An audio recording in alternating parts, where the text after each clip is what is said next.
እሽ ማለት በጣም ቀላል ነው አይደል? ሰዎችን ላለማስከፋት፣ ሰላምን ለመጠበቅ ወይም በቃ ጥሩ ሰው ለመባል ስንል የራሳችንን ፍላጎት ወደ ጎን እንተዋለን።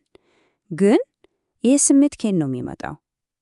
እንግዲህ ዛሬ የምናየው ሁላችንም ውስጥ ያለውን ይህን ሰዎችን የማስደሰት ዝንባሌ ነው እና ከዛም አልፈን አይሆንም የሚለውን ቃል በመጠቀም ሕይወታችንን እንዴት መልሰን መቆጣጠር እንደምንችል እናያለን።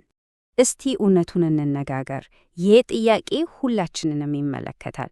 ስህተት ብሰራ ሌሎች ምን ይሉኛል የሚለው ስጋት ቀላል ነገር አይደለም። እናም ይሄ የመውደቅ ፍራቻ ሳናውቀው የራሳችንን ፍላጎት ገፍተን ለሌሎች እሺ እንድንል ከሚያስገዱን ዋና ዋና ምክንያቶች አንዱ ነው። እንግዲያው ወደ ተግባር ከመግባታችን በፊት መጀመሪያ ወደ ውስጥ እንመልከት። አይሆንም ከማለታችን በፊት እኮ በውስጣችን ልናሸንፋቸው የሚገቡ ፍርሃቶች አሉ። እስቲ እነሱን እንመልከት። ይህንን አባባል እስቲ በደንብ እናስብበት። ዋው አይደል! ነገሩን ሙሉ ለሙሉ ነው የሚቀይረው። ስህተትን እንደ ውድቀት ከማየት ይልቅ እንደ ጥረት ማሳያ ብንወስደውስ? ስህተት ሰራን ማለት እኮ ዝም ብለን አልተቀመጥንም፣ ሞክረናል ማለት ነው። ይህንን ስንረዳ ውድቀትን ከመፍራት እንላቀቃለን። ያው ልዩነቱ እዚህ ጋር ነው። ድሮ ስህተትን እንደ መጨረሻ ፍርድ ነበር የምናየው። በቃ ተሳሳትኩ፣ አለቀ። አሁን ግን እንደ ግብረ መልስ ብናየውስ፣ እሺ ይህ አልሰራም፣ ጥሩ፣ ቀጥሎስ ምን ልሞክር ብለን እንድንጠይቅ እድል ይሰጠናል። እሺ ከውድቀት ፍራቻ ቀጥሎ ደግሞ ሌላ ትልቅ ነገር አለ፣ የትችት ፍራቻ። ሰዎች ስለ ስራችን ወይም ስለ ውሳኔያችን ምን ይሉ ይሆን የሚለው ስጋት አይሆንም ከማለት ወደ ኋላ ከሚጎትቱን ትልልቅ ነገሮች አንዱ ነው። ግን እኮ ዋናው ቁም ነገር ይህ ነው። አስተያየት ምንም ያህል አሰጣጡ ቢከብድም ከፈቀድንለት ሊያሳድገን ይችላል። በውስጡ ለኛ የሚጠቅማም ነገር ልናገኝበት እንችላለን። ዋናው ጥያቄ ያንን መረጃ እንዴት አድርገን ነው የምንቀበለው? እሺ ትችትን በአግባቡ ለመጠቀም 3 ቀላል መንገዶች አሉ። አንደኛ፣ ከሚነገረው ነገር ውስጥ ጠቃሚውን መረጃ ብቻ ለይቶ ማውጣት። ሁለተኛ፣ ሰውየው የተናገረበትን ስሜታዊ ቃና ከዋናው ምክር መለየት። አንዳንዴ አሰጣጡ ጥሩ ላይሆን ይችላል። እና ሶስተኛ፣ ከዚህ ሁሉ ነገር አንድ ነገር ባስተካከል ምንድነው ብሎ መለየትና እሱን መሞከር።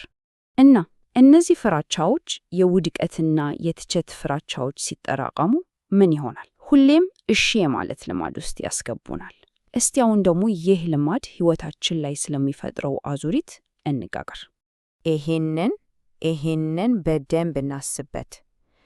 እያንዳንዷ መስመር ብዙ ጊዜ ለራሳችን ቅድሚያ ስንሰጥ የሚሰማንን የጥፋተኝነት ስሜት ነው በቀጥታ የምትጋፈጠው።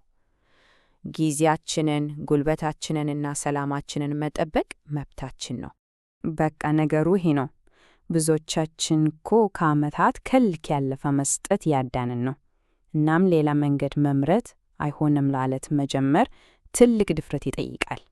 ራስ ወዳድነት ሳይሆን ራስን መፈወስ ነው። እሺ ታዲያ መፍትሄው ምንድን ነው? ከዚህ አዙሪት እንዴት ነው የምንወጣው? መልሱ ያው ነው። የአይሆንም ጥበብን መማርና መቆጣጠር። እንግዲህ እስቲ አይሆንም የሚለውን ቃል በአዲስ መልክ እንየው። ብዙ ጊዜ እንደ እምቢታ፣ እንደ አሉታዊ ነገር ነው የሚታየው። ግን ከእምቢታ ይልቅ ወደ አቅጣጫ መቀየሪያ ብናደርገውስ?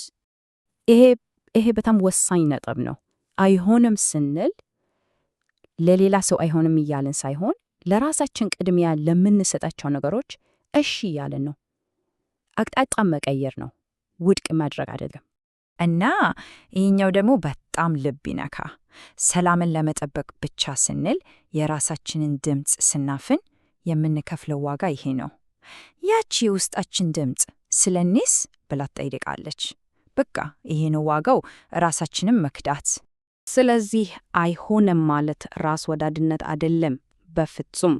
የእኛም ድምፅ ዋጋ እንዳለው ለዓለም የምናስተምርበት፣ ድንበራችንን የምናሳይበት መንገድ ነው። አይሆንም ማለትን ስለማመድ በተግባር የምናደርገው ድንበር ማበጀትን ነው። ብዙ ጊዜ ድንበር ስንል ግድግዳ ነው የሚመስለን፣ ግን እስቲ እንደ በር እንያቸው፣ ወደ ነፃነት የሚያስገቡ በሮች። ያው እዚህ ላይ እንደምናየው ነው፣ ድንበሮች ሰዎችን ለመግፋት የተሰሩ ግድግዳዎች አይደለም፣ የነፃነታችን በሮች ናቸው። ምን እንደሚገባና ምን እንደሚወጣ የምንቆጣጠርባቸው በሮች። እና ውጤቱስ ምንድን ነው? ይሄ ነው። ሁሉንም ሰው ለማስደሰት መሞከር ስናቆም ነው ኦሪጂናል ግንኙነቶች የሚጀመሩት። በኦሪጂናል ማንነታችን ከሚወዱን ሰዎች ጋር እንገናኛለን። ከሁሉም በላይ ደግሞ ከራሳችን ጋር ያለን ግንኙነት ይጠናከራል። እሺ፣ ይህ ሁሉ ቲዮሪ ጥሩ ነው፣ ግን በተግባርስ? ራስን ማክበር እንዴት ነው የሚጀመረው? መልሱ በጣም ቀላል ነው። የሚጀምረው ከአንዲት ትንሽ አይሆንም ነው። እንግዲህ ጅማሬው ይሄ ነው። በተለምዶ በቃ እሺ የምንለውን አንድ ትንሽ ነገር እንለያለን። 2 ቀላልና ግልጽ የሆነ አይሆንም እንላለን። ይቅርታ አልችልም። 3 በቃ ጅማሬው ይሄ መሆኑን መገንዘብ ነው። ያቺ ትንሽ አይሆንምና ለውጡን የምትጀምረው። ይሄንን ደግሞ ሁሌም ማስታወስ ያለብን ይመስለኛል። የሁሉንም ሰው ችግር መፍታት የኛ ኃላፊነት አይደለም። በተለይ ደግሞ የራሳችንን የአእምሮ ሰላም አሳልፈን እየሰጠን ከሆነ። ብዙ ጊዜም አይሆንም ብንል ሰዎች ይርቁናል የሚል ፍራቻ አለ። ግን እውነቱ ለራሳችን መኖር ስንወስን ዓለም በዙሪያችን ይስተካከላል። እውነት የሚወዱን ሰዎች ይረዱናል፣ አሁንም እዛው አብረውን ይኖራሉ። እንግዲህ የዛሬውን ትንታኔ የምንዘጋው በዚህ ወሳኝ ጥያቄ ነው። አሁን በዚህ ሰዓት ለጊዜ፣ ለጉልበት ወይም ለአእምሮ ሰላም ሲባል መባል ያለበት ያ አንድ አይሆንም የትኛው ነው? እስቲ ይህንን እያሰላሰልን እንጨርስ።